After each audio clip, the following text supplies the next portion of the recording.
Now let's assemble the flute. We'll start by joining the body of the flute with the foot joint. When assembling the flute, you must not touch the keys, or you could damage them, and you should never force the joints together. Instead, insert it gently and begin to rotate it, just as you see in the video.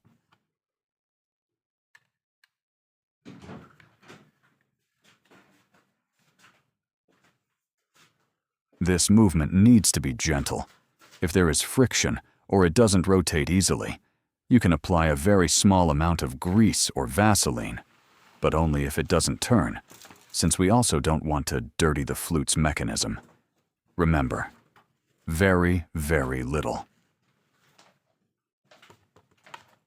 Now we're going to attach the head joint to the body of the flute, and once again, we'll rotate it, never pushing.